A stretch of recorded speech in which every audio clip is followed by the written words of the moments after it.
So we will start with chapter number 2. Chapter number 2 is mathematical methods. अब mathematical method में basically हमको करना क्या है, इफ यू रिमेम्बर मैंने आपको एक लेक्चर में बताया था कि फिजिक्स के लिए आपको मैथ्स लगेगा, कंपलसरी है।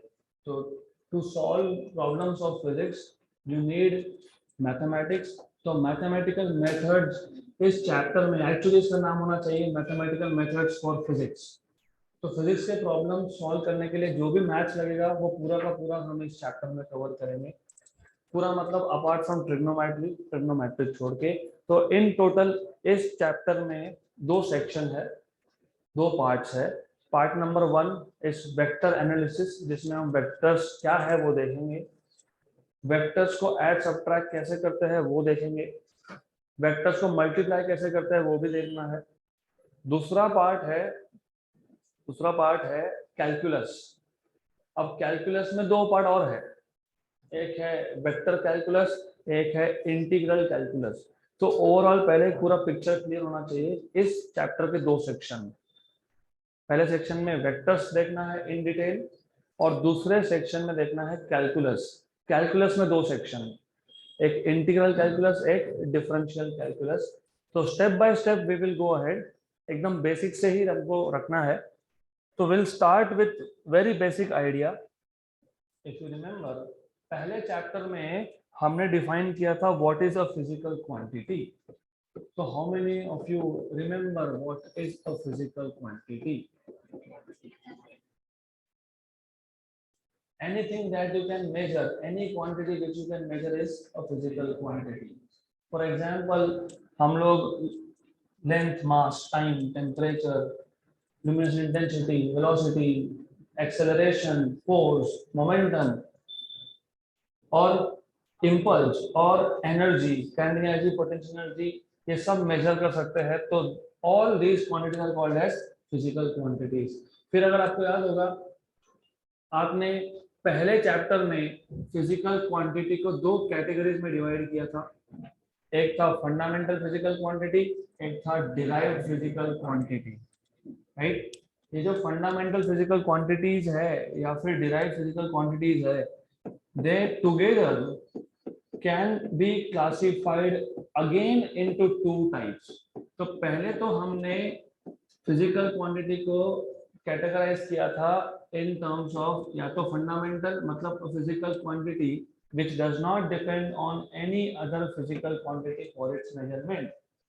Example, distance between 2 points, ये किसी और physical quantity पे डिपेंड नहीं करता। अगर हमको 2 पॉइंट पे डिस्टेंस मेजर करना है तो all we need is a scale, खत्म। डिस्टेंस मेजर करने के लिए टाइम मेजर करने की जरूरत नहीं है, डिस्टेंस मेजर करने के लिए टेम्परेचर की जरूरत नहीं है, डिस्टेंस मेजर करने के लिए मास की जरूरत नहीं है। तो टाइम, डिस्टेंस, ये सारे के सारे कौन थे? Fundamental. Length, mass, time, temperature etcetera etcetera, such physical quantity do not depend on any other quantity, they were called as। और जैसे speed is distance upon time, तो स्पीड मेजर करना है तो डिस्टेंस भी मेजर करना पड़ेगा, टाइम भी मेजर करना पड़ेगा। such quantities were called as derived physical quantities. Now that clear? Then going one step ahead, acceleration, speed upon time. तो speed upon time is acceleration, मतलब एक्सेलरेशन मेजर करना है तो you will have to measure speed as well as time. अब चाहे quantity fundamental हो या फिर वो डिराइव्ड हो, तो फंडामेंटल और डिराइव्ड को हम लोग और 2 कैटेगरी में डिफरेंशिएट कर सकते हैं। तो what we can do is physical quantity, be it fundamental और be it derived, can again be classified into 2 types. एक है स्केलर, दूसरा है वेक्टर। तो एक है scalar physical quantity, in short उसको स्केलर क्वांटिटी बोलते हो या फिर बोलते हो स्केलर्स, दैट्स इट। दूसरा है vector quantity, vector physical quantity या फिर उसको बोलते हो वेक्टर। तो पहले चैप्टर में हमने कैटेगरी किया था डिपेंडिंग ऑन, हमको एक फिजिकल क्वांटिटी को डिराइव करने के लिए बाकी किसी की हेल्प लेनी पड़ती है तो डिराइव, नहीं लेनी पड़ती है तो फंडामेंटल। अब इस चैप्टर में हम फंडामेंटल और डिराइव्ड की बात ही नहीं करेंगे, सारे क्वांटिटीज एक साथ देखेंगे। देन ऐसे कुछ क्वांटिटीज है, the physical quantities which can be completely described by magnitude and a unit. What do you mean by magnitude and unit? For example, just for an example, if I ask you, तुम्हारा घर यहाँ से कितना दूर है? 5 kilometre. तो he said 5, मतलब इसको हम बोलते हैं मैग्नीट्यूड, और किलोमीटर मतलब यूनिट। किलोमीटर मतलब it is a standard that we use to compare. So a physical quantity which can be completely described by magnitude and a unit is called as scalar quantity. यहाँ पे direction की हमको जरूरत नहीं है। For example, how long will this class be? Around 80 minutes. Example. So 80 and minute. 80 is magnitude and minute is a unit, right? For example, if I ask you what is your mass, 60 kilogram, maybe 50, maybe. So 60 is a number और kilogram है एक unit, correct? तो सबसे पहले जो quantity हम define करने वाले हैं that is called as scalar quantity, and we will go little slow, धीरे धीरे बेसिक डेवलप होगा। तो सबसे पहले any physical quantity, be it fundamental और derived, can further be classified into scalar quantity or vector quantity. So any physical quantity,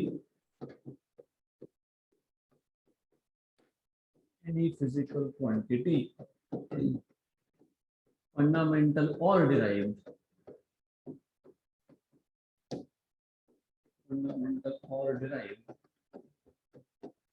can be classified as number 1. पहला classification होगा उसका स्केलर। हम वेक्टर पे भी आएंगे, we will also see what are vectors. थोड़ा सा रुक जाओ वेक्टर के लिए, we will wait little while. Then सबसे पहला है स्केलर क्वांटिटी, या फिर इसको हम इन शॉर्ट बोलते हैं स्केलर। डिफाइन कैसे करेंगे? How will you define?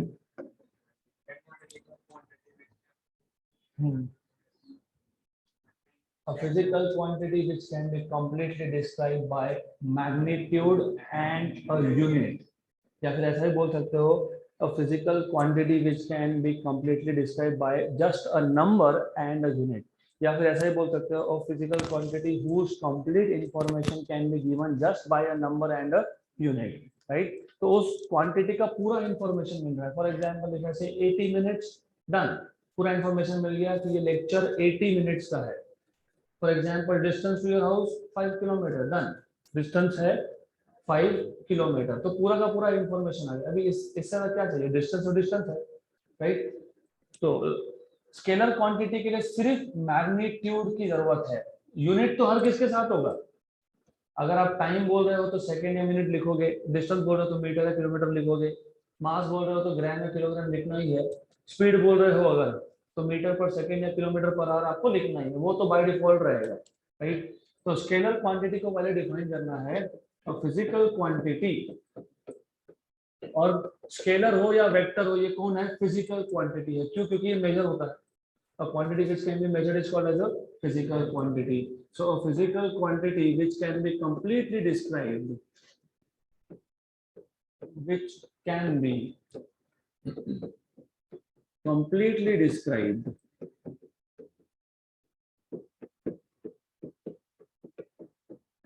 by magnitude alone, is known as scalar quantity.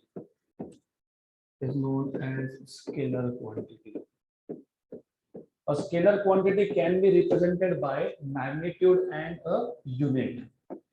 So a scalar quantity can be represented, और याद रखना, you always need to remember कि यहाँ पे चाहे वो वेक्टर क्वांटिटी हो चाहे स्केलर हो, यूनिट हमेशा साथ में रहता ही है। Good. A scalar quantity can be represented by magnitude and a unit. Example. For example, we have many examples. For example, distance between 2 points. Distance between 2 points A and B. A and B is, let us say, 10 centimeter. So here 10 is magnitude, और ये magnitude क्यों use कर रहा हूं, मुझे पता है 10 number है, और नंबर को यहाँ पे हम जनरल वर्ड यूज करते हैं, that is magnitude. Here 10 is magnitude and centimeter is unit. यहाँ तक क्लियर? तो स्केलर क्वांटिटी का आपको इतना पता होना चाहिए, सिंपल. देन अगर हमारे पास स्केलर क्वांटिटीज है तो स्केलर क्वांटिटी को ऐड या सब्ट्रैक्ट करने का जो नॉर्मल अलजेब्रा का रूल होता है वही अप्लाई होता है. जैसे 2 + 2 = 4. मैंने बताया था ये एग्जांपल आपको. Distance from here to Nashik is 150. From Nashik to Mumbai is 160 around, roughly. So Nashik is really midpoint between here and Mumbai, right? तो यहाँ से नासिक 150, नासिक से Mumbai 160. So from here to Mumbai 310. क्या किया आपने? डायरेक्ट ऐड कर दिया. डायरेक्ट ऐड कब करते हो? जब डायरेक्शन हमको कंसिडर नहीं करना होता, you can directly add, right? तो याद रखना, स्केलर्स को ऐड या सब्ट्रैक्ट करने के लिए या मल्टीप्लाई करने के लिए नॉर्मल जो अलजेब्रा के रूल्स आपने सीखे हैं स्कूल में वही यूज होता है. तो स्केलर्स कैन बी एडेड और subtracted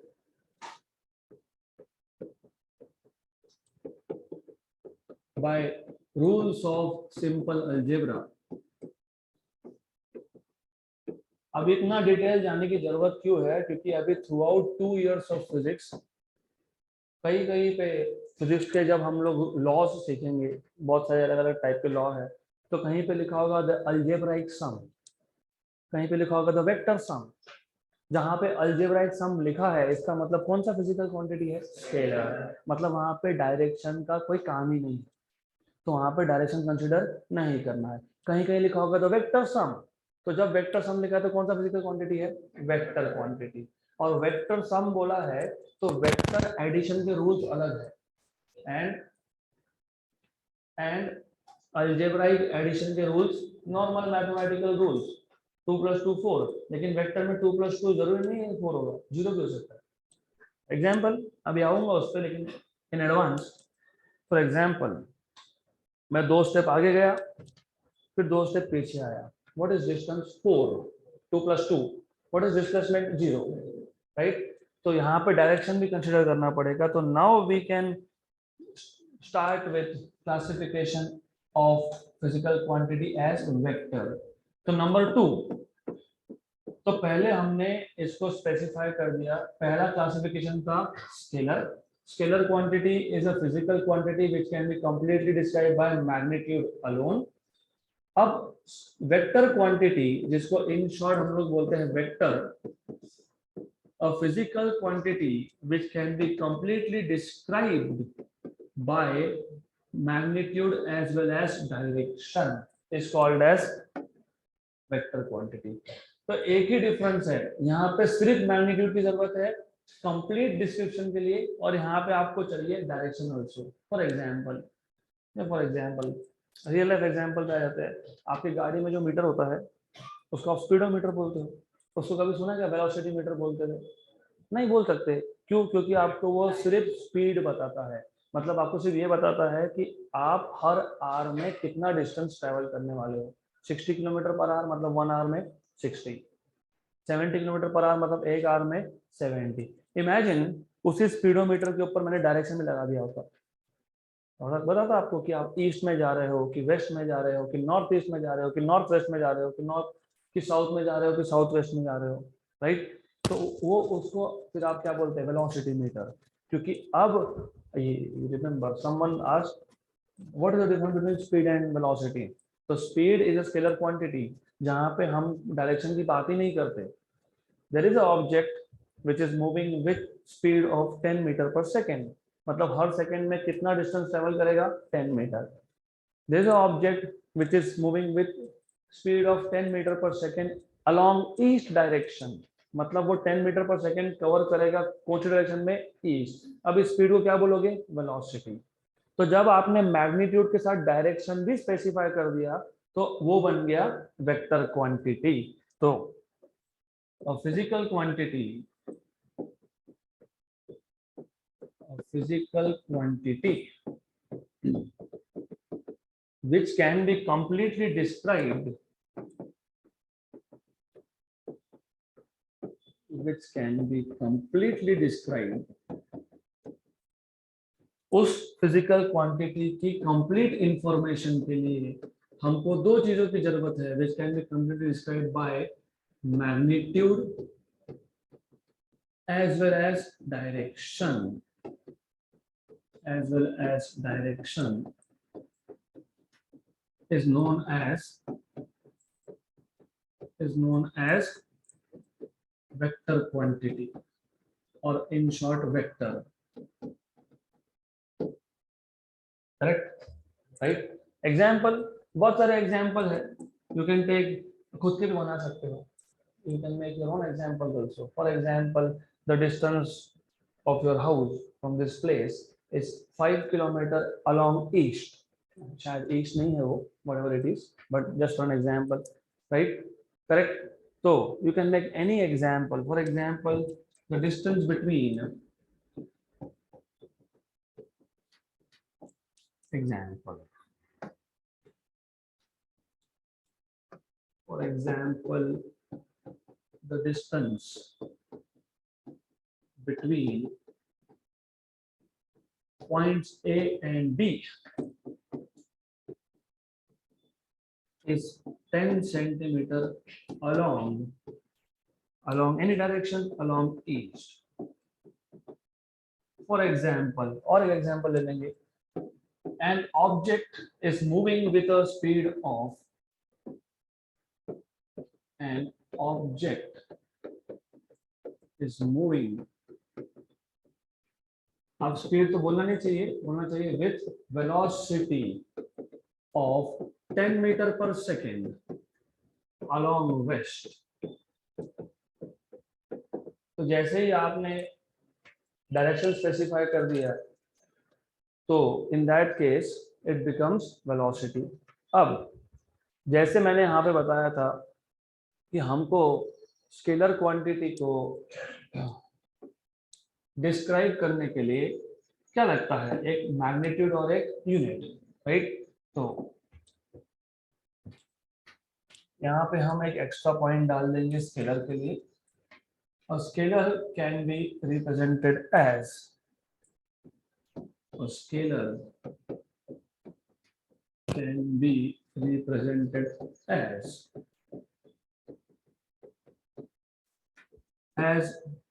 for example, magnitude can be represented by magnitude and a unit, right? तो लिखा है ऊपर सिर्फ example के लिए what we can do is example 10 centimetre. यहाँ 10 है मैग्नीट्यूड और सेंटीमीटर है unit. Similarly, in case of vector quantity, you can write, for example, ये जो मैंने ऊपर लिखा है 10 metre per second along west. अब 10 मीटर पर सेकेंड, 10 क्या है? मैग्नीट्यूड. मीटर पर सेकेंड क्या है? यूनिट. वेस्ट डायरेक्शन को इंडिकेट करने के लिए हम एक नोटेशन यूज करते हैं, -i cap. ये -i cap क्या है ये बाद में मैं बताऊंगा, may be today may be tomorrow, समझ में आ जाएगा आपको ये. फॉर द टाइम बीइंग सिर्फ समझ लो ये कौन है, ये कौन है? मैग्नीट्यूड. ये कौन है? यूनिट. और ये कौन है? डायरेक्शन. गुड, यहाँ तक क्लियर? तो सो फार स्केलर मतलब सिर्फ मैग्नीट्यूड, और वेक्टर मतलब मैग्नीट्यूड एंड डायरेक्शन। यूनिट तो दोनों के साथ होने वाला है, यूनिट बाय डिफॉल्ट है। यूनिट बाय डिफॉल्ट क्यों है? इमेजिन यूनिट्स नहीं होते, नहीं होते, फिर हम गए कुछ लेने के लिए, सब्जी लेने गए, किराना स्टोर पे शक्कर लेने गए, हमको 2 दे दो, क्या 2 देगा, क्या व्हाट टू, मुझे शक्कर चाहिए, कितना चाहिए, 2 चाहिए, 3 चाहिए, what two, what 3। That is why हर एक फिजिकल क्वांटिटी के साथ बाय डिफॉल्ट यूनिट तो आने ही वाला है। तो यूनिट रहेगा, सिर्फ मैग्नीट्यूड है तो स्केलर, डायरेक्शन के साथ है तो वेक्टर। अब क्योंकि स्केलर सिर्फ मैग्नीट्यूड है तो नॉर्मल अलजेब्रा के रूल्स जो थे, सिंपल अलजेब्रा के, वो अप्लाई हो गए। तो रिप्रेजेंटेशन में भी कोई प्रॉब्लम नहीं है। अगर मुझे बताना है कि 2 पॉइंट का डिस्टेंस है 10 सेंटीमीटर, मैं बोल दूंगा x इक्वल टू 10 सेंटीमीटर, समझ में आ जाएगा कि ये कौन है, स्केलर है। लेकिन वेक्टर को अभी स्केलर भी हो सकता है, वेक्टर भी हो सकता है। तो क्वेश्चन ये आ गया कि फिर डिफरेंशिएट कैसे करेंगे हम लोग, हमको कैसे पता लगेगा कि स्केलर है कि वेक्टर। तो हम क्या करते हैं, हम नोटेशन में अगर वेक्टर दिखाना है तो x के ऊपर एक एरो डाल देते हैं, या फिर x के ऊपर सिर्फ एक बार डाल देंगे, राइट। या फिर जो टेक्स्ट बुक का नोटेशन होता है, व्हाट दे डू इज, वो बोल्ड में लिखते हैं, कुछ ज्यादा बोल्ड हो गया ये, लेकिन they write it in terms of bold, right. तो टेक्स्ट बुक में कहीं पे भी बोल्ड लेटर्स दिखेगा अगर आपको, मतलब कौन है, वेक्टर। या फिर क्या होगा उसके ऊपर, बार, या फिर क्या होगा उसके ऊपर, arrowhead. Good. So any vector can be represented in this form, और एक तरीका है जो नॉर्मली हम यूज नहीं करते बट है, vector quantity can be represented by a directed line segment, by a directed line segment as follows. For example, मैं फिलहाल मैक्सिमम एग्जांपल जो है मैं डिस्प्लेसमेंट के लेने वाला हूँ। डिस्प्लेसमेंट मतलब distance in a particular direction. Distance, I am travelling, I am covering some distance, right. Displacement मतलब distance but in a given direction. For the time being शुरुआत में मैं वेक्टर समझाने के लिए मैक्सिमम एग्जांपल लूंगा डिस्प्लेसमेंट का। क्यों? क्योंकि वो सबसे इजी होता है समझने के लिए। मैंने आपको बताया, तुम यहाँ से गए, तुम यहाँ से वहां पे गए, वहां से वहां पे गए, तो इजी समझ में आता है। होना क्या चाहिए, just to make you understand, ये आपका घर था, आपका घर लेट अस से पी पॉइंट, और यहाँ पे आपका क्लास है लेट अस से क्यू पॉइंट, करेक्ट। तो फिर हम वेक्टर को डिनोट कैसे करते हैं, we denote a vector by a directed line segment, right. ये एक लाइन है और डायरेक्टेड लाइन सेगमेंट मतलब with a arrow head. So to represent a vector, we use a directed line segment where the magnitude, मतलब the length of the line gives magnitude and the arrowhead gives direction. For example, हो सकता है आपका घर P point पे था, class Q point पे है, तो डेफिनेटली आपको एक पर्टिकुलर डायरेक्शन में जाना है, कुछ डिस्टेंस कवर करना है।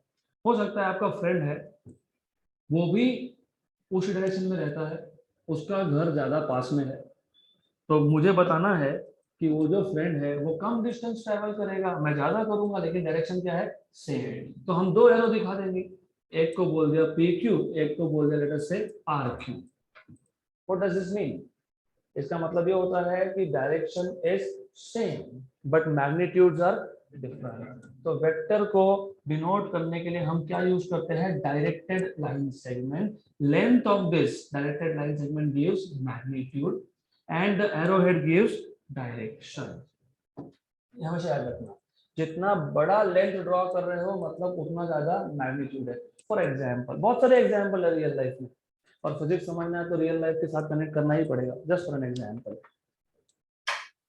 आप ऐसे करना मत, यू एंड योर फ्रेंड दोनों के पास अपना अपना व्हीकल है, दोनों को एक ही डायरेक्शन में जाना है, दोनों बात करते जा रहे हो साइड बाय साइड, राइट, इसका मतलब वेलोसिटी इज सेम, तो स्पीड भी सेम है और डायरेक्शन भी सेम है, करेक्ट। तो दोनों का velocity vector it will be exactly the same, right. तो इस वेक्टर का लेंथ मतलब मैग्नीट्यूड क्या देगा, speed, for example 40 kilometre per hour, और एरोहेड क्या बताएगा, डायरेक्शन। अब ऐसा हुआ एक चौक आया, फिर आपके दोस्त को जाना है अपने घर पे, जो डायरेक्शन चेंज हो गया तो क्या होगा, डायरेक्शन चेंज होना मतलब क्या हो गया, उसने टर्न ले लिया, स्पीड अभी भी सेम है लेकिन चेंज क्या हो गया, डायरेक्शन। तो मैंने यहाँ पे लेंथ चेंज किया क्या, नहीं, मैंने क्या चेंज किया, एरोहेड, राइट। उल्टा भी हो सकता है, ऐसा भी हो सकता है कि उसको याद आया अचानक से कि अरे मुझे तो जल्दी पहुंचना था, I wanted to reach home early, late हो रहा है, तो बोलेगा चल तू आराम से चलने दे, मैं थोड़ा सा घायल हूँ, direction is same but length is different, magnitude is different, right? So magnitude of, I mean length of किसका, directed line segment is given by, magnitude कहाँ से मिलेगा आपको, how do you get magnitude, length से, किसके length से, directed line segment से, और arrowhead क्या बता रहा है आपको, direction। तो ये याद रखना, the length of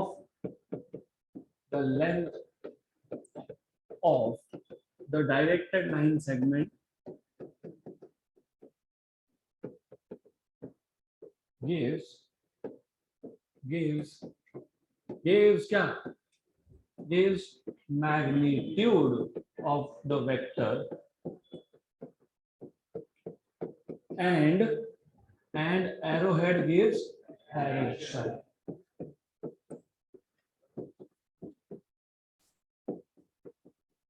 यहाँ तक क्लियर। अब ये वेक्टर जहां से स्टार्ट हुआ, कहां से स्टार्ट हुआ, P पॉइंट से स्टार्ट हुआ, तो वेक्टर जिस पॉइंट से स्टार्ट होता है उसको बोलते हो टेल, और जहां खत्म होता है उसको बोलते हैं हेड। तो the point from where the vector starts is called as tail of a vector, and the point where a vector ends is called as head of a vector, right? ऐसा ही है, टेल मतलब जहां से start हुआ और head मतलब जहां पे खत्म हुआ। the point from where a vector starts is known as tail of a vector, is known as tail of a vector, and the point where it ends is known as, क्या बोलते हैं इसको, is known as head of a vector। ये सारे के सारे basic concept आगे जाके लगने वाले हैं, तो हर एक छोटे से छोटा चीज पता होना चाहिए। You are not suppose to miss out on anything, you should know every single point, right. अब सिंबॉलिकली अगर आपको रिप्रेजेंट करना है, ये तो डायग्रामेटिक रिप्रेजेंटेशन है, a vector quantity can be represented, can be diagrammatically represented, ये डायग्रामेटिक रिप्रेजेंटेशन है इसका, है क्या। हम हर बार तो इतना बड़ा ऐसा एरो दिखाएंगे नहीं। फॉर एग्जाम्पल अगर हमको दिखाना है 10 मीटर का डिस्टेंस, तो बुक पे थोड़ी 10 मीटर डिस्टेंस होगा, 10 मीटर 30 फीट, राइट, करेक्ट। तो ये डायग्रामेटिक रिप्रेजेंटेशन है, directed line segment with arrow head. Symbolically मुझे अगर सिंबॉलिकली रिप्रेजेंट करना है, symbolically a vector can be represented as,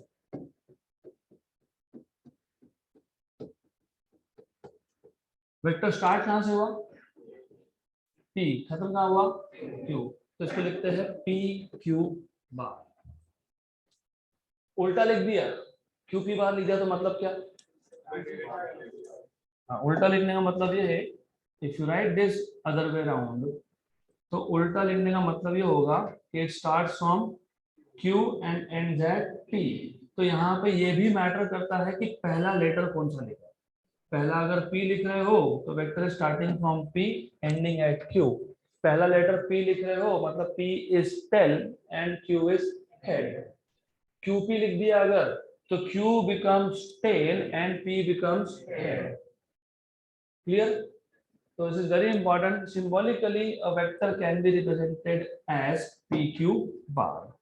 Then, अगर आपको दो लेटर यूज नहीं करने, मुझे नहीं यूज करना, I don't want to use two letters, right, तो क्या करेंगे फिर एक लेटर लो, इसको PQ बार बोलने की जगह पे आप इसको बोल सकते हो ये X है, X के ऊपर डाल देंगे बार।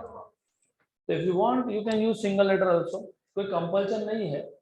PQ बार कब लिखते हैं, जब हमको स्पेसिफाई करना है कि कहां से स्टार्ट हुआ और कहां पे खत्म, तो हमको लिखना पड़ता है PQ, क्योंकि हमको इस केस में ये नेसेसरी है बताना कि टेल कौन सा है और हेड कौन सा है।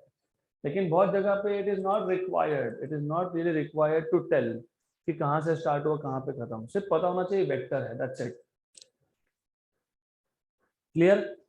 तो when it is not important to specify initial point कौन सा और फाइनल पॉइंट कौन सा, तो हम सिंगल लेटर यूज करते हैं, उसके ऊपर डाल देते हैं बार। और single letter can be of your choice, जरूरी नहीं एक्स बोलना है, वाई बोल दो, जेड बोल दो, ए बोलो, बी सी डी, जो यूज करना है वो यूज कर सकते हो। यहाँ तक क्लियर? गुड। अब अगर आपको याद होगा, हमने जब स्केलर क्वांटिटी का रिप्रेजेंटेशन लिखा था तो मैंने आपको बताया था कि स्केलर क्वांटिटी के लिए हम डायरेक्ट लिखते हैं x equal to 10 centimetre, correct. अब मुझे वेक्टर, मेरे पास एक क्वांटिटी है जो वेक्टर क्वांटिटी है, तो for example there is an object, there is a vehicle which is moving with 60 kilometre per hour along each direction, लेकिन मुझे उसके डायरेक्शन को बताना नहीं है डायरेक्शन लेकिन बताना नहीं है, तो क्या बताना है फिर? वेक्टर के पास क्या था? मैग्नीट्यूड है, डायरेक्शन। हमको पता है वो क्वांटिटी वेक्टर है, लेकिन हमें सिर्फ उसका मैग्नीट्यूड रिप्रेजेंट करना है, डायरेक्शन रिप्रेजेंट नहीं करना है। हमको पता है x कौन है, वेक्टर कौन है, वेक्टर, लेकिन मुझे फिलहाल इसके डायरेक्शन की जरूरत नहीं है, तो फिर कैसे रिप्रेजेंट करेंगे? हम इसको दो पाइप के अंदर लिख देते हैं, तो क्या बोलते हैं, मॉड ऑफ x बार, या फिर हम इसके ऊपर बार डालते ही नहीं है। So the magnitude of any vector can be just represented by x or mod of x bar. So magnitude of a vector, the magnitude of a vector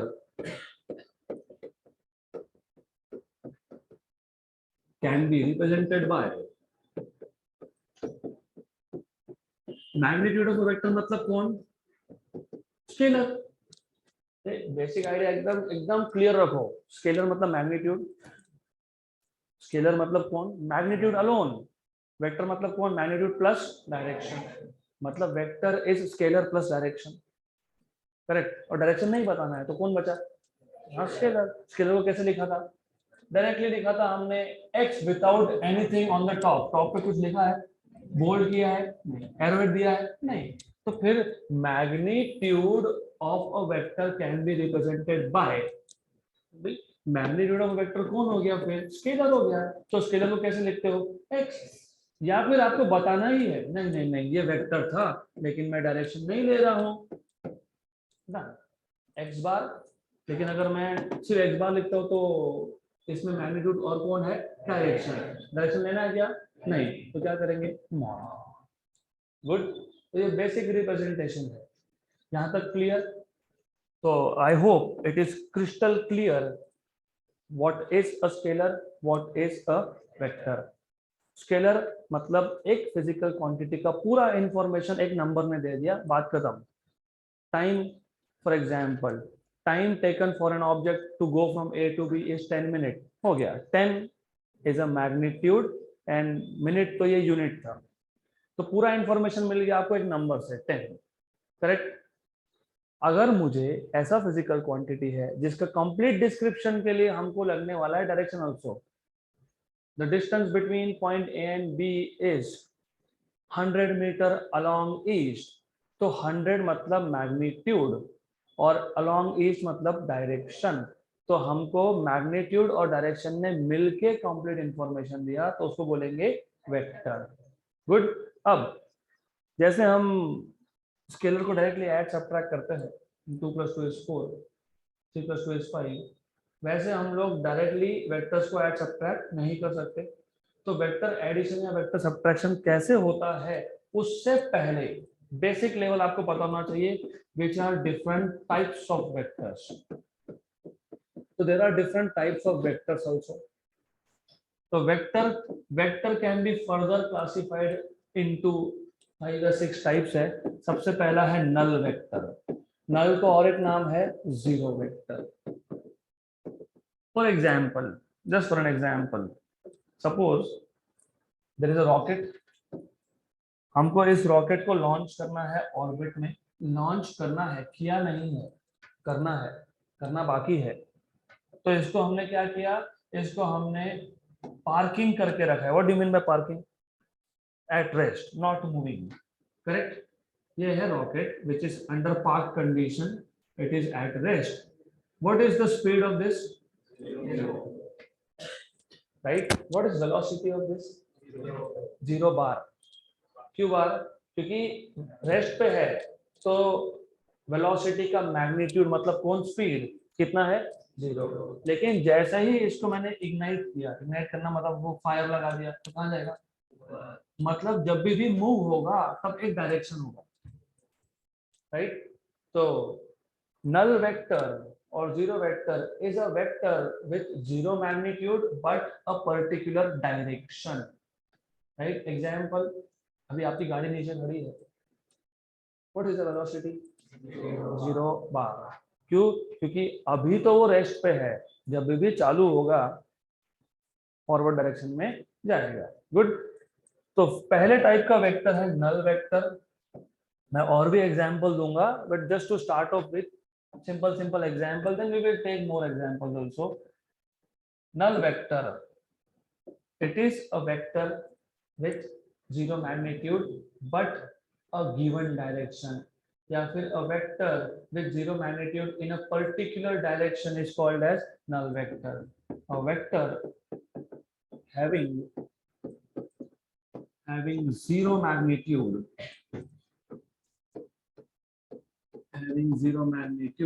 but a particular direction,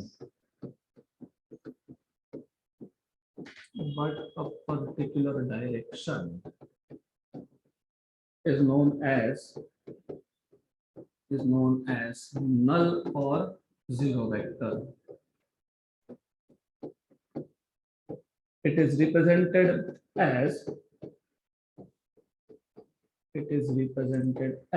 zero bar, zero के ऊपर बार। Good. Example, for example एक तो अभी बता दिया मैंने, और भी एक दो ले लेंगे, दो तो कम से कम होने चाहिए। Number 1, for example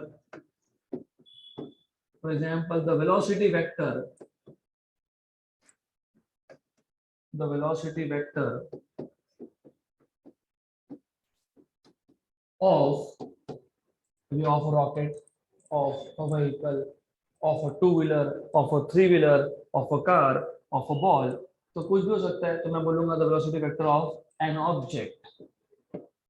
object at rest is a null vector। क्योंकि वेलोसिटी कितना था इसका? 0, लेकिन डायरेक्शन था yes। जब भी चालू होगा तो डायरेक्शन में जाएगा। आपकी गाड़ी स्टार्ट होकर आगे ही जाएगी, बॉल को किक मारा तो वो आगे जाएगा, रॉकेट को फायर लगा दिया तो वो ऊपर ही जाएगा। तो velocity vector of an object at rest is important, is a null vector. दूसरा केस, फॉर एग्जांपल हमारे पास ऑलरेडी एक ऑब्जेक्ट है which is moving, but it is moving with constant velocity. What is acceleration? नहीं, wait, थोड़ा सा basic level से जाओ। जब एक ऑब्जेक्ट रेस्ट पे होता है तो उसका पोजीशन चेंज नहीं हो रहा है। जब एक ऑब्जेक्ट मोशन में है तो क्या चेंज हो रहा है? पोजीशन। तो मोशन को डिफाइन कैसे करते हैं? कैसे डिफाइन करोगे मोशन को? The change in position of object with time is called as motion. अब change in position with time है, एक सेकंड में कितना मीटर कवर किया उसको बोलते हो स्पीड. कनेक्ट. बुक बुक बाद में होता रहेगा. फिजिक्स के लिए you have to feel the subject, पूरा एग्जाम्पल के साथ समझना है. वो ऑब्जेक्ट है, एट रेस्ट है, मतलब क्या नहीं चेंज हुआ, पोजीशन. मतलब आज भी वहीं पे, कल भी वहीं पे, 2 घंटे के बाद भी वहीं पे, 10 मिनट के बाद भी वहीं पे. So when the position of object does not change with time, then the object is said to be at rest. Imagine अब वो ऑब्जेक्ट मूव होना स्टार्ट हुआ. मूव होना स्टार्ट हुआ मतलब मोशन. तो कैसे डिफाइन करोगे? When the position of object changes with time is defined as motion. अब पोजीशन चेंज हो रहा है तो एक सेकेंड में कितना पोजीशन चेंज हो रहा है उसको बोलते हो आप speed. Right. The rate of change of position with time is called as speed. अब अगर स्पीड के साथ डायरेक्शन भी बता दिया, the rate of change of position of an object in a given direction is called as velocity. Right. तो जब आप लिखते हो 2 मीटर पर सेकेंड, मतलब क्या होता है, एक सेकंड में कितना, 2 मीटर. जब आप गाड़ी चला रहे हो सडनली ध्यान गया, ओ मेरा स्पीड 40 किलोमीटर पर आवर है, मतलब क्या, अगर इसी स्पीड से चलते रहे तो एक आवर में कितना डिस्टेंस कवर करोगे, 40 किलोमीटर. करेक्ट. राइट. यहाँ तक क्लियर. अब टाइम के साथ जब पोजीशन चेंज हो तब स्पीड या वेलोसिटी की बात होगी, लेकिन टाइम के साथ जब स्पीड या वेलोसिटी चेंज हो तो क्या होता है, एक्सेलरेशन. करते हो ना वो गाड़ी को, गाड़ी की राइट हैंड साइड पे जो होता है क्या बोलते हो उसको, एक्सेलरेटर. क्यों एक्सेलरेटर? क्योंकि वो आपके गाड़ी का क्या चेंज करेगा, स्पीड. तो rate of change of velocity with time is called as acceleration. तो टाइम के साथ अगर वेलोसिटी भी चेंज हुआ तो क्या है, एक्सेलरेशन. फॉर एग्जांपल अभी 30 किलोमीटर पर आवर था, थोड़ी देर के बाद मैंने स्पीड बढ़ा दिया तो कितना हो गया, 40 किलोमीटर पर आवर. इमेजिन मेरे पास एक गाड़ी है, ऐसा करना मत, उसमें सेटिंग करके रखा है, 40 पे लाया, लॉक कर दिया. होता है ना, लॉकिंग सिस्टम होता है, हाईवेज पे यूज करते हैं. लॉक कर दिया और मैंने एक्सीलेटर को छोड़ दिया. अब वेलोसिटी चेंज होगा क्या, नहीं. मतलब वेलोसिटी इज कांस्टेंट. तो what is acceleration, what acceleration कितना, 0.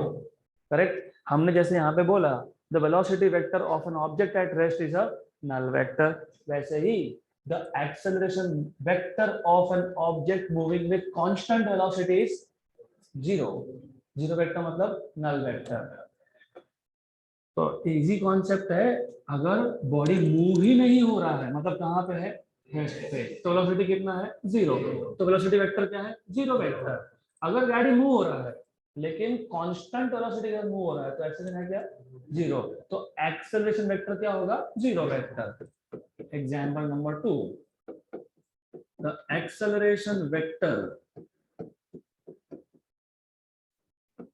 Of an object moving with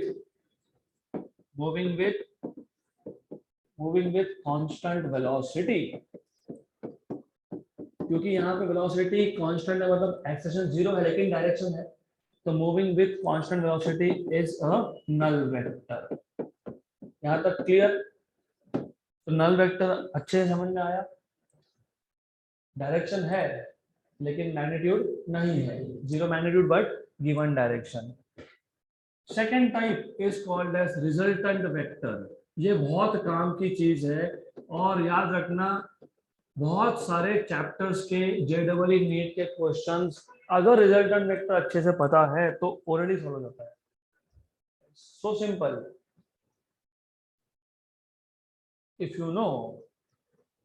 if you know what is resultant vector, you can solve many questions orally without doing anything. Right. इसको भी एक real life example से लेते हैं. For example I have some points. मान लो ए point है, फिर बी पॉइंट है, फिर सी पॉइंट है, फिर डी पॉइंट है. फॉर एग्जांपल हमारे पास 4 पॉइंट्स है, A B C and D. Just for an example, it is a funny example, लेकिन अभी समझेगा तो इसी से मैंने आपको पहले बता दिया कि फिलहाल वेक्टर्स के स्टार्टिंग स्टेज में मैं सारे एग्जांपल लूंगा डिस्टेंस और डिस्प्लेसमेंट के।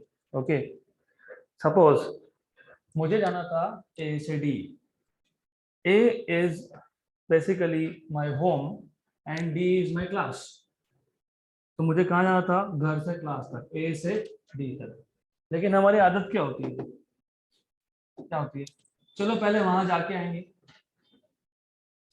ए टू बी, फिर यहां से वहां जाके आएंगे, राइट, फिर आखिरी में जाएंगे घूम फिर के क्लास पे। मतलब आप ए से बी गए, ये बन गया पहला वेक्टर, लेट मी से x1 बार। फिर बी से सी गए तो बन गया दूसरा वेक्टर x2 बार। फिर सी से डी गए x3 बार, राइट। लेकिन ओवरऑल रिजल्ट क्या है? ए टू डी। तो मैं इन तीनों वेक्टर को नहीं भी दिखाता, अगर ये तीन वेक्टर नहीं भी यूज करते हम लोग, तो एक सिंगल वेक्टर बता सकते थे, राइट। क्योंकि ultimately object going from A to B then B to C then C to D, ultimately the final result is A to D. तो ये जो वेक्टर है ए टू डी, ये हमको क्या दे रहा है? Final result. रिजल्ट इसलिए क्या बोलते हैं इसको? रिजल्टेंट, डिनोट करते हैं आर बार से। तो by default capital R bar will be reserved to show resultant vector, right. अब डिफाइन कैसे करोगे? ऐसा तो नहीं बोल सकते ना, मैं ए से बी जा रहा हूँ, फिर मैं बी से सी गया, फिर सी से डी गया, लेकिन अल्टीमेटली मैं ए से डी गया, तो ए से डी हो गया रिजल्टेंट। मुझे जाना था ए से डी, पर मैं गया ए से बी, बी से सी, सी से डी, तो ए टू डी बिकम्स रिजल्टेंट। ऐसा लिख तो नहीं सकते एग्जाम में, you can not right it like this. ये सिर्फ समझने के लिए, आपको इजी करने के लिए, क्योंकि वेक्टर मैंने पहले वापस बता रहा हूँ कि सिर्फ डिस्प्लेसमेंट नहीं होता है, वेलोसिटी भी होता है, एक्सेलरेशन भी होता है, फोर्स भी होता है, बहुत कुछ है। देन लिखोगे कैसे? कैसे लिखोगे? सबसे पहले एक चीज नोटिस करो, मैंने जानबूझ के कलर चेंज किया है यहाँ पे। ब्लू कलर मतलब कौन सा दिखाया है? रिजल्टेंट। व्हाइट मतलब कौन है? Individual vectors, right. Resultant vector कितने हैं यहाँ पे? तो स्टार्टिंग यहां से होगा, resultant vector is a single vector, right, which gives the same effect as that of all the vectors together। मतलब मैं सारे के सारे वेक्टर्स को कंबाइन भी कर लेता तो फाइनली कौन मिलता? रिजल्टेंट। तो रिजल्टेंट वेक्टर क्या है? Is a single vector which gives you the same effect as that of all the vectors together।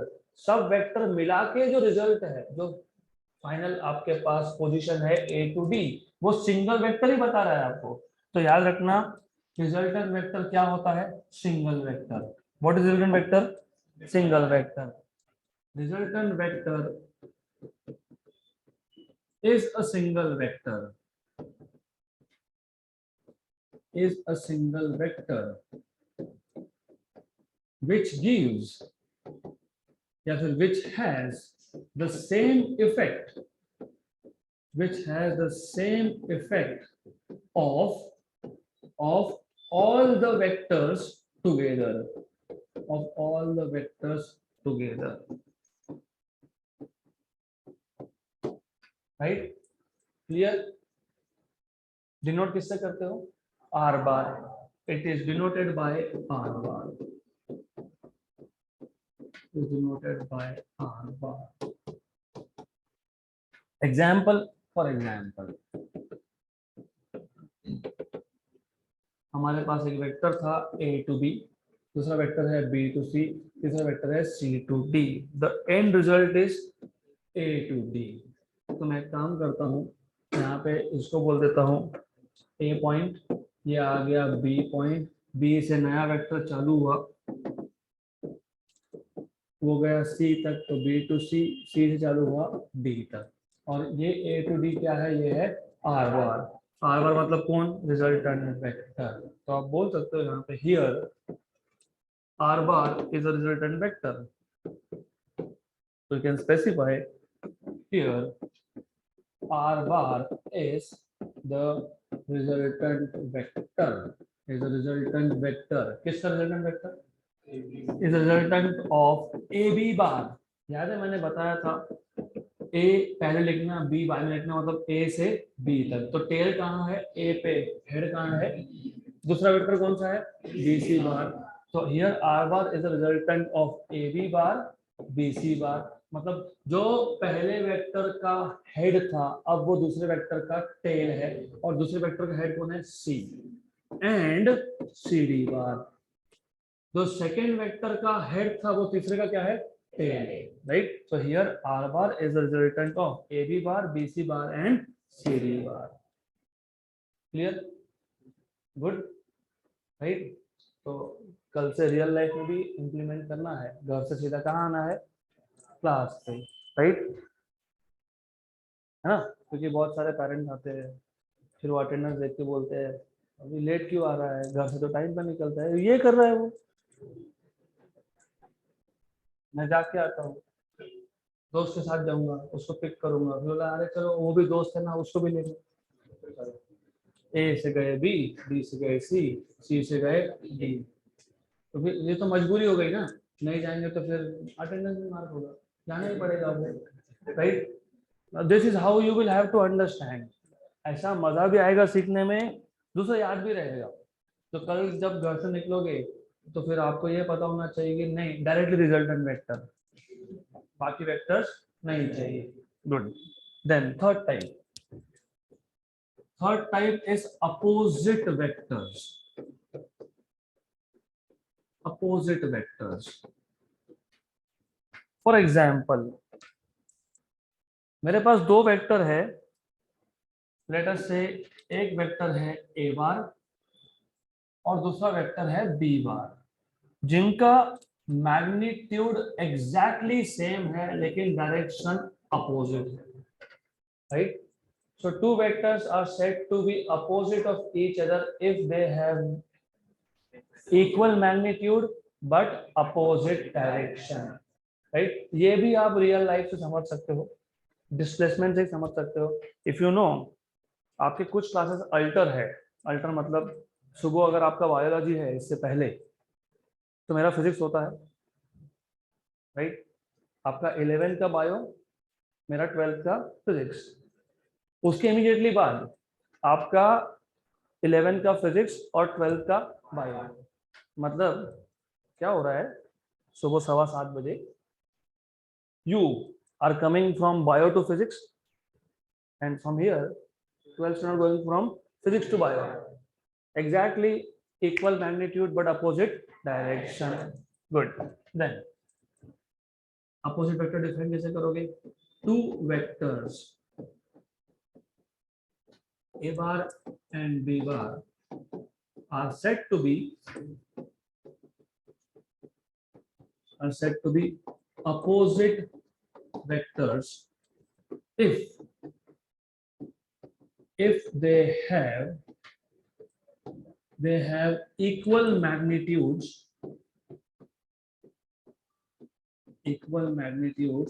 but opposite directions। अब एक चीज और याद रखना, ये इस स्टेज पे बता देता हूं आपको। नॉर्मली मैथ्स में इतना ही पता रहा तो ठीक है, लेकिन वी आर इनटू फिजिक्स। आपको याद होगा principle of homogeneity, what does it tell you.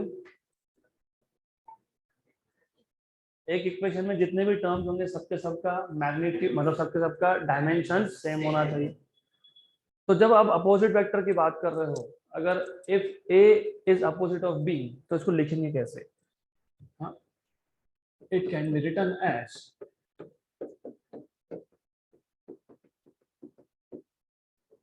A bar is equal to minus B bar, या फिर B bar equal to, right. क्यों, क्योंकि मैग्नीट्यूड क्या था, सेम, तो क्या लिखा मैंने, इक्वल, डायरेक्शन क्या था, अपोजिट, तो क्या लिखा मैंने, माइनस। लेकिन फिजिक्स में अगर आपको याद होगा, आप इक्वल टू तब यूज करते हो when both the quantities are of same type, दोनों के दोनों डिस्टेंस मतलब यहाँ पे डिस्प्लेसमेंट, दोनों के दोनों वेलोसिटी या दोनों के दोनों फोर्सेस। तो अपोजिट वेक्टर में अगर फिजिक्स में पढ़ रहे हो तो एक एक्स्ट्रा कंडीशन है, both the vectors should be of same type, right? Here मैं अगले टॉपिक में लिखने ही वाला हूँ, लेकिन फिर भी just for information, here both a bar and b bar must be of same type, must be of same type या फिर must be representing same physical quantity. जैसे दोनों के दोनों डिस्प्लेसमेंट, दोनों के दोनों वेलोसिटी, दोनों के दोनों force etcetera etcetera must be representing same physical quantity. यहाँ तक क्लियर?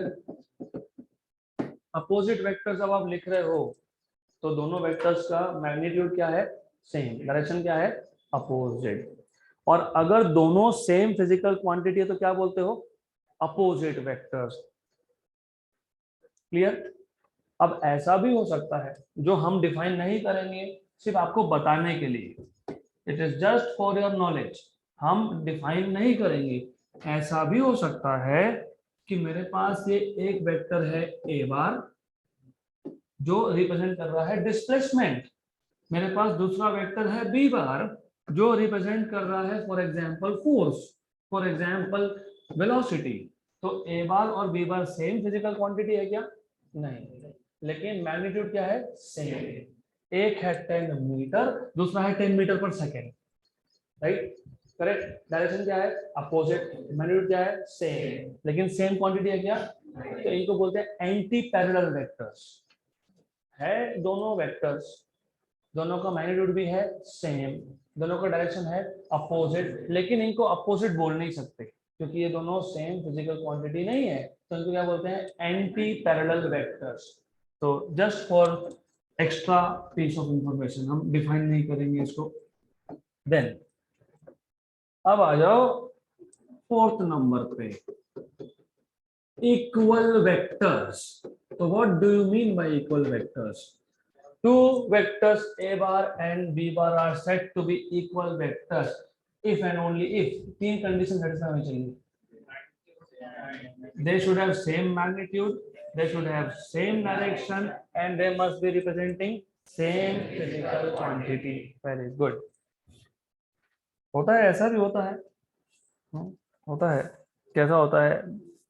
दो नेबर है, दोनों के दोनों 11th में है, दोनों के दोनों सेम क्लास पे जाते हैं, फिर भी दोनों को अपनी अपनी गाड़ी ही यूज करनी पड़ती है. अपना अपना इंडिविजुअल में आई डोंट शेयर, मैं मेरी गाड़ी पे तो तेरी गाड़ी पे, राइट? तो these two are equal vectors क्योंकि दोनों का टेल एक ही पॉइंट से स्टार्ट हुआ, दोनों का हेड एक ही पॉइंट पे है, दोनों के दोनों डिस्प्लेसमेंट रिप्रेजेंट कर रहे हैं, दोनों का डायरेक्शन भी सेम है, तो that is why they are called as equal vectors. तो two vectors a bar and b bar are said to be equal, are said to be equal if they satisfy, if and only if they satisfy number one, या फिर ऐसे बोल सकते हो if and only if. और आप एक चीज और समझ लो, हर जगह पे ऐसा if and only if नहीं लिखते, I double F मतलब if and only if, right? If and only if number one, they have equal magnitudes. They have equal magnitudes. Number two, they have same direction. They have same direction. Number three, they represent similar physical quantity. Same physical quantity बोल सकते हो. They represent same physical quantity.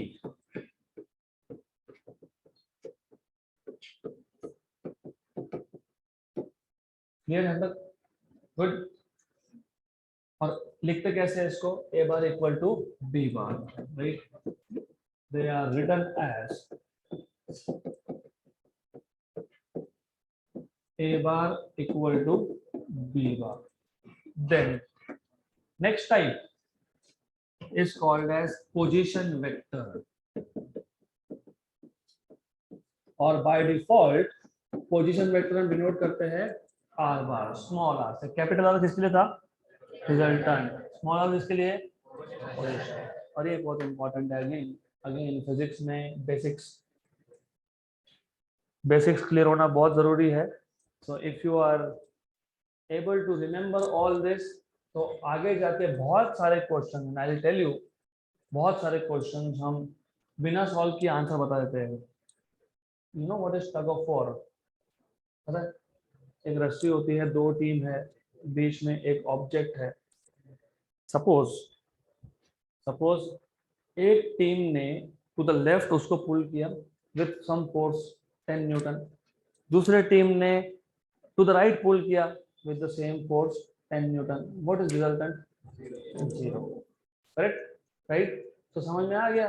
ये दो team थे, और दो बढ़ा लो, एक ईस्ट में पुल कर रहा है, एक वेस्ट में पुल कर रहा है, एक नॉर्थ में पुल कर रहा है, एक साउथ में पुल कर रहा है, same force, resultant is 0।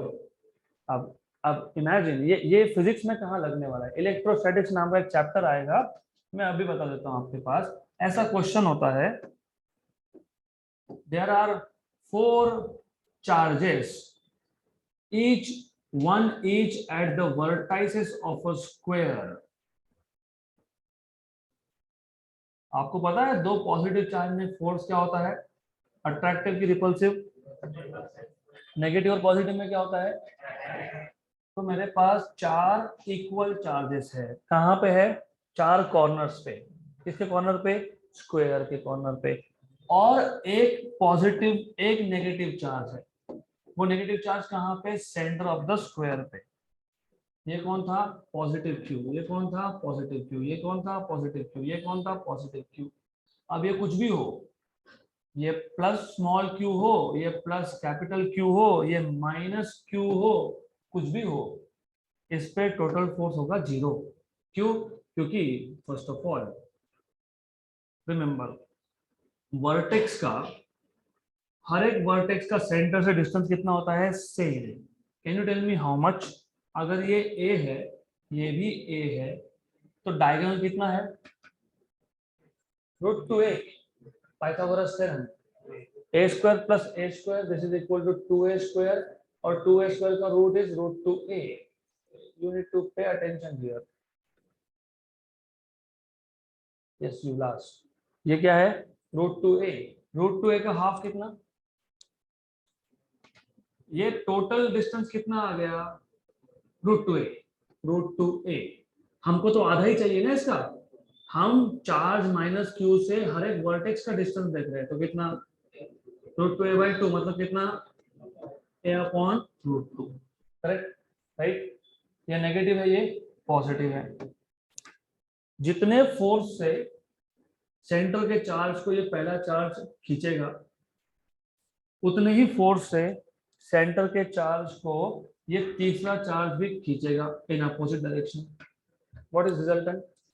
0। Very good. जितने फोर्स से ये चार्ज इसको पुल कर रहा है, उतने ही फोर्स से ये भी इसको पुल कर रहा है, रिजल्टेंट इज 0। तो वेक्टर का नॉलेज अगर होगा तो कौन सा क्वेश्चन सॉल्व करना है? नथिंग। अगर सॉल्व करने बैठे तो 15 स्टेप्स है, 15 steps. This question can be solved in 15 step and ultimately answer is 0। ये कब पॉसिबल है? जब आपको वेक्टर्स अच्छे से पता होगा, तब। तो हम देखेंगे डिटेल बाद में। Coming back here, position vector. What do you mean by position vector? Let me ask you another question. Suppose मेरे पास एक P point है on this board. अगर मैंने पूछा, बताओ ये P point कहाँ है? मुझे पता है बोर्ड पे है, मैं बोर्ड का नहीं पूछ रहा हूँ, मैं पूछ रहा हूँ पोजीशन बताओ। X, Y,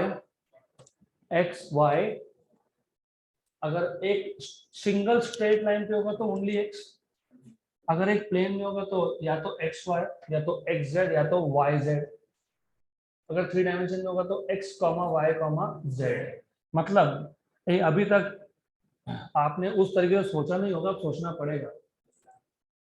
मेरा क्वेश्चन गलत था, मैंने बोला बताओ इसका पोजीशन क्या है, कहाँ से, दैट इज इम्पोर्टेंट थिंग। तो पोजीशन मेजर करने के लिए सबसे पहले आप एक कार्टेशियन कोऑर्डिनेट सिस्टम लेते हो। कार्टेशियन कोऑर्डिनेट सिस्टम मतलब एक एक्स एक्सिस, एक वाई एक्सिस, जरूरत पड़ी तो जेड एक्सिस, मतलब एक ओरिजिन लेते हो इन शॉर्ट। तो अब ये क्वेश्चन करेक्ट है, नहीं तो क्या होगा, मैंने बोला बताओ इसका पोजीशन क्या है। हाँ तो पोजीशन क्या है, तो कहाँ से, मैं किसी और जगह से भी मेजर कर सकता हूँ, मैं कर सकता हूँ यहाँ से मेजर। ये नया सिस्टम है, एक्स डैश वाई डैश, ये है ओ डैश।